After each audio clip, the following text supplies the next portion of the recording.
Did you know a man can spend 20 years building a dream and never once realize the dream was never meant for the person he was building it for?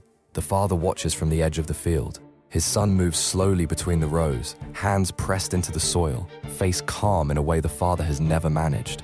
Not once. Not after any victory. He trained the boy before dawn, drilled footwork until the lanterns burned low, taught him to read an enemy's eyes before the blade moved. He called it love. He believed that word completely. But standing here now, watching his son choose something quiet and small and entirely his own, the father feels something shift in his chest. Not pride, not anger. Recognition, slow and unwelcome. The boy was never the student. He was the answer to a question the father never had the courage to ask himself. The hardest control to release is the kind that always believed it was care. Follow Silent Resolve for more anime life lessons.